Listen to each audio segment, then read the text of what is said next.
It was a crisp autumn afternoon in the heart of Los Angeles. The sun hung low in the sky, casting a warm golden glow across the bustling streets. The city was alive with the sound of honking cars, busy pedestrians, and the occasional shout of street vendors selling everything from fresh fruit to handmade jewelry. Among the crowd of people, one figure stood out, a homeless man named James. His clothes were tattered and worn, his face weathered by years on the streets. His eyes, though tired, carried a glimmer of hope, as if he still believed that kindness might find him in a world that had often turned its back. James sat on the sidewalk, near a busy intersection, holding a cardboard sign that read, "Homeless. Anything helps. God bless." The sign had seen better days, with corners curled and the ink beginning to fade. He had grown accustomed to the passing glances of hurried people, their eyes diverting away as they walked by, leaving him to fade into the background. It wasn't that he didn't try to make a life for himself. It was just that life had dealt him blow after blow, and he had never truly found a way to recover. But on this particular day, something felt different.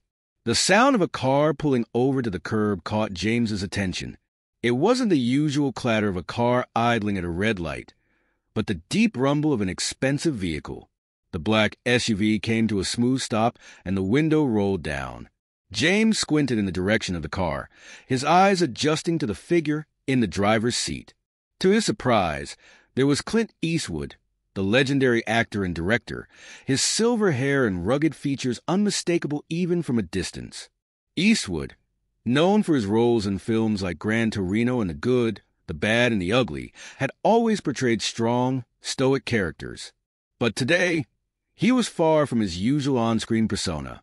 His eyes softened as he looked at James, and the warmth in his gaze immediately contrasted with the rough, action-filled roles he was known for. James blinked a few times, wondering if he was imagining things. It wasn't every day that a Hollywood star stopped on a busy street corner, especially to acknowledge someone like him. "Hey there," Eastwood called out from the car, his voice gruff but kind. "You look like you could use some help." James hesitated for a moment, unsure of what was happening. Was this a prank? Was this some kind of setup? But Eastwood's face didn't carry the usual smugness or distant detachment that James had seen from so many people who passed by. There was something genuine in the way Eastwood spoke, something that made James feel seen, even if just for a brief moment. "I've got some spare change," James said, his voice low, almost embarrassed. "I'll take whatever you can give." Eastwood shook his head. "No, I'm not here to give you spare change. I'm here to help you more than that." With that, Eastwood stepped out of the SUV and walked over to James. The sounds of the city seemed to fade as the two men stood facing each other. Eastwood was no stranger to fame, but in that moment, he wasn't just a star. He was a human being who saw another person in need. "I'm Clint," Eastwood said, extending his hand. James stared at it for a moment, unsure if he should take it. But then, with a sense of trust that seemed to come out of nowhere, James shook Eastwood's hand. It was warm, firm, and full of kindness, qualities that seemed in short supply for someone who had spent so much time on the streets. "I'm James," he replied, his voice still hesitant. "James, I've been around long enough to know that things can get tough. I'm not here to give you charity, but I am here to give you something more. You deserve better than this. You've got a lot more life in you than this sidewalk." James was taken aback. For a moment, he didn't know how to respond. He had heard similar words from people before, but they often felt hollow, like something they said because they thought it was the right thing to say. But there was something different about Eastwood's tone. It was raw, real, and it made James want to believe that maybe, just maybe, things could be different. Eastwood looked around, noticing a small cafe just across the street. "Let's get you something warm to eat," he said.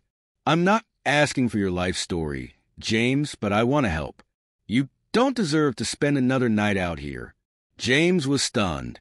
He had spent so many years just trying to survive that the idea of someone actually offering to help him, without expecting anything in return, felt like an impossible dream. But here was Clint Eastwood, standing before him, offering exactly that. Are you sure? James asked, his voice tinged with disbelief. Of course, Eastwood said with a smile. I'm not going anywhere until you come with me. Let's get you out of this. James stood up slowly, his legs a little unsteady. It had been so long since he had felt the warmth of another person's kindness. He couldn't remember the last time he had felt truly cared for. But as he walked with Eastwood toward the cafe, something stirred inside him, a feeling of hope, of possibility.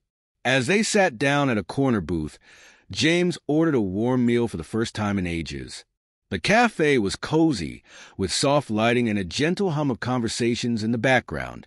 It felt like a different world, one where people weren't just passing by in a blur, but actually taking the time to connect. Eastwood didn't rush him.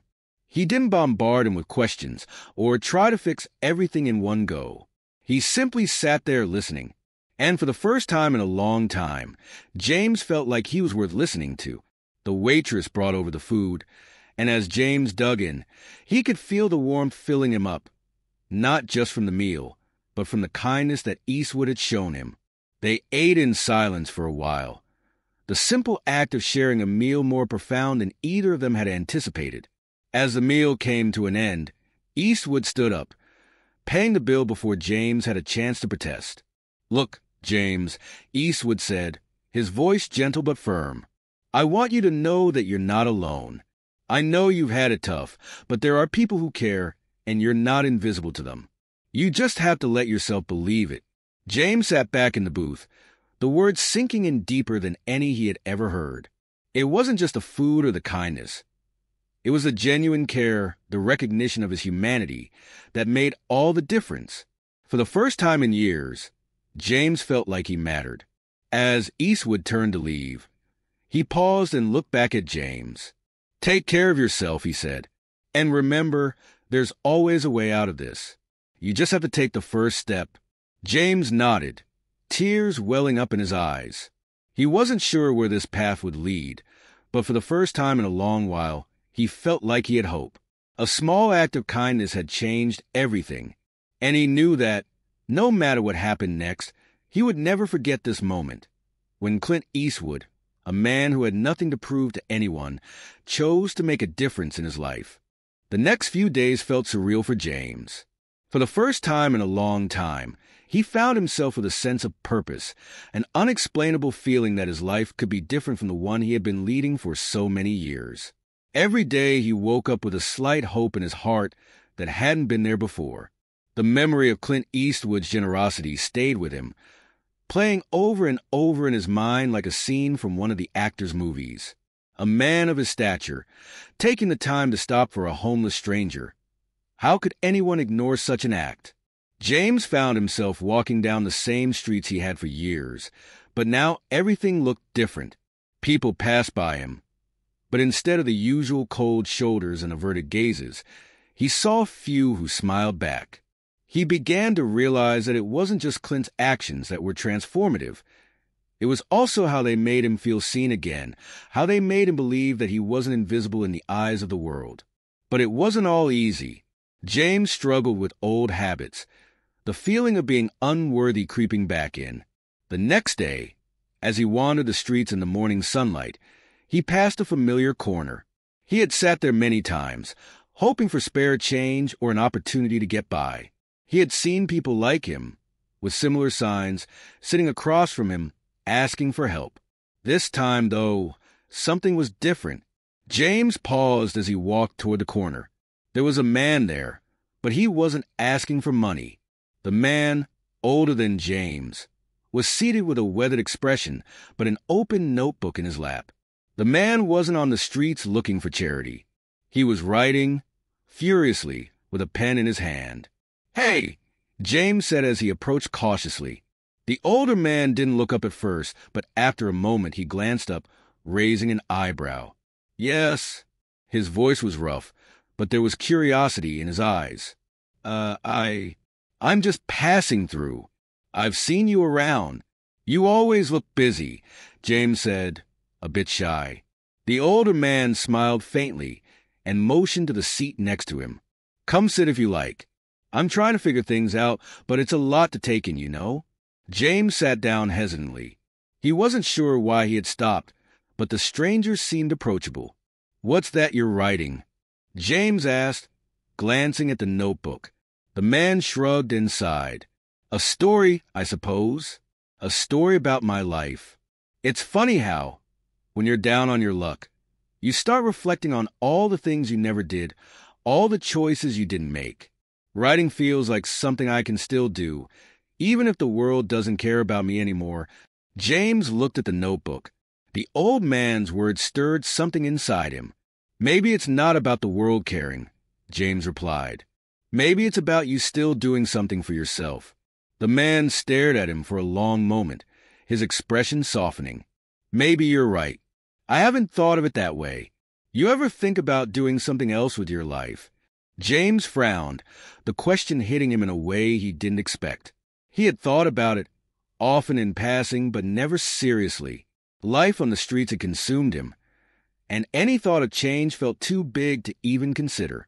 Before James could respond, his phone buzzed in his pocket.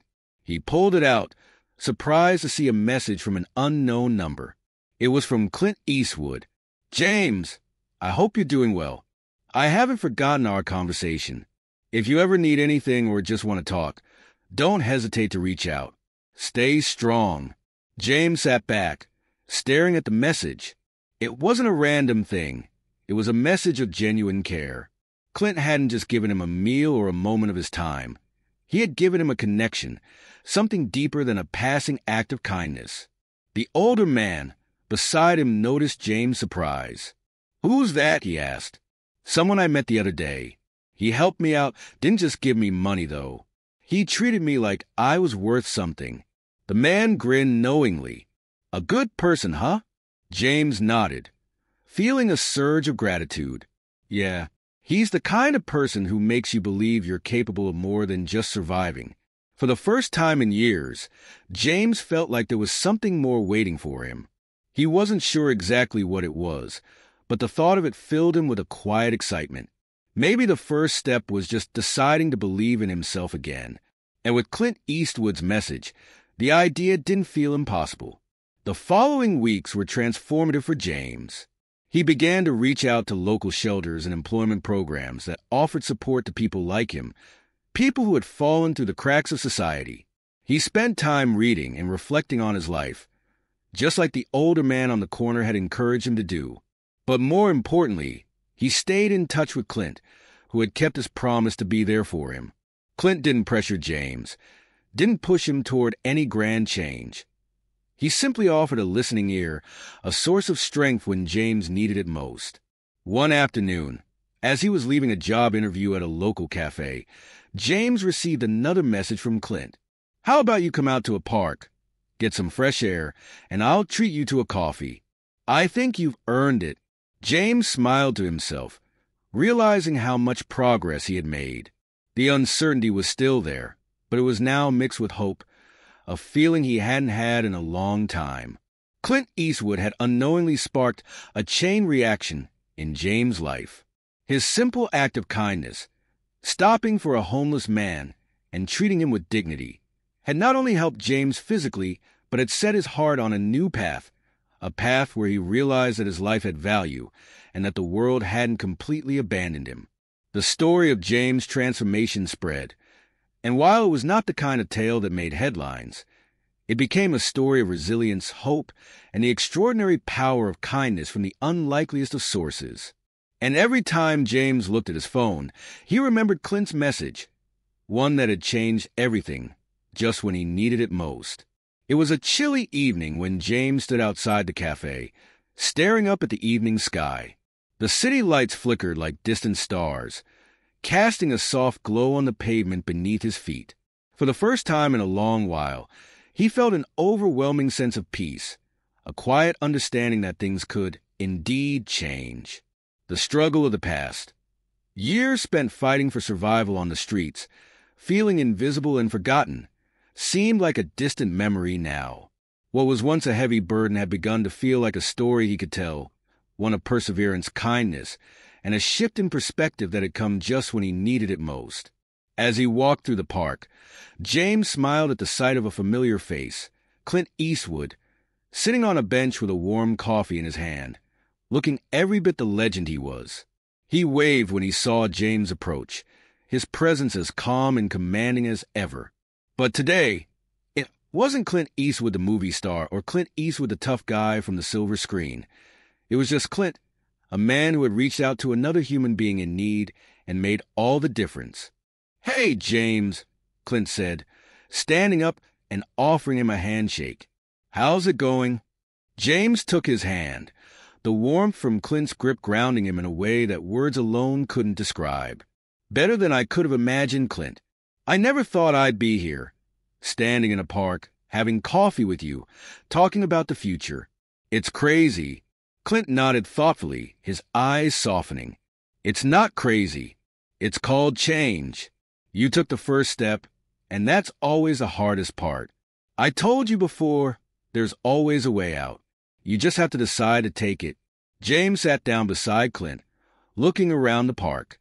The soft rustling of the leaves and the distant sounds of children playing in the background filled the air. For James, this was a moment of stillness, a moment where he could simply exist without the weight of the world on his shoulders. "I've been thinking a lot," James said, looking over at Clint. "I'm not sure where I'm going yet, but I know I don't want to stay where I was. That life on the streets, it's not the life I want anymore. I want something different." Clint smiled, his eyes reflecting the same quiet confidence that had first drawn James to him. "You've got it in you. Don't doubt that. The hardest part is believing you can change. Once you do, everything else will follow." For the next few hours, the two men sat together, talking about life, about struggles, about dreams, things James hadn't allowed himself to think about for so long.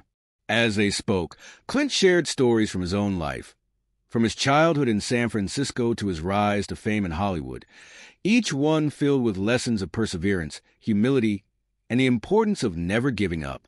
But more than the stories themselves, it was Clint's words of encouragement that made the most impact. "You're not just a survivor, James," Clint said as the conversation began to wind down. "You're someone who's learned how to live. Don't let anyone make you feel like your past defines you. You've already shown you've got the strength to overcome it. Now, it's just about taking the next step." James nodded slowly, the weight of those words settling deeply in his heart. For the first time in years, he felt a sense of control over his own life. He didn't need to be a victim of circumstance anymore. He could choose to change, to build something new, and to take action to make that happen. A few weeks later, James found himself walking into a community center in downtown Los Angeles. He had signed up for a job training program that focused on helping individuals like him, those who had faced homelessness or hard times, but who wanted to make a fresh start. It wasn't much, but it was a step forward, and it was a step he never thought he'd take. As he entered the room, he was greeted by a volunteer, a young woman named Sarah who was full of energy and optimism. "Hi there. You must be James," she said with a smile. "We're so glad you're here. We're going to get you on the right track, I promise." James felt a mixture of nerves and excitement, but as Sarah led him to his seat, he realized something that would stay with him forever. He wasn't alone anymore. He had people who cared, and the path he was walking on didn't have to be one he walked in isolation. Months passed, and James's life began to change in ways he hadn't thought possible. He kept in touch with Clint, who continued to offer encouragement and support whenever James needed it. The older man never demanded anything in return. He simply kept reminding James that he was capable of more than he knew. One day, while working at a local cafe that had taken him in as an employee, James was offered a chance to take a managerial position. It wasn't a huge leap, but it was a step up, a chance to take control of his life and his future in a way he never thought he would. Clint, when James told him the news, couldn't have been prouder. "I knew you had it in you," Clint said over the phone. "You're doing the work, and the work is paying off." James smiled to himself, standing in the small kitchen of the cafe. His hands were steady, his thoughts clear, and his heart filled with hope. The road ahead wasn't easy, he knew that, but it was his road, and for the first time in a long time, he felt ready to walk it. As James looked back on the journey that had brought him here, he thought about the simple act of kindness from Clint Eastwood, the man who had seen him not as a homeless person, but as a person worth helping. That moment of generosity had changed the trajectory of his life, and as he continued on his path, he vowed to never forget that it wasn't just the grand gestures that changed lives. It was the quiet moments of kindness, the willingness to help someone when they least expected it, that had the power to transform everything. And so, James continued one step at a time, building a new life for himself, a life filled with possibility, hope, and the unwavering belief that no matter how hard life had been, there was always a way forward.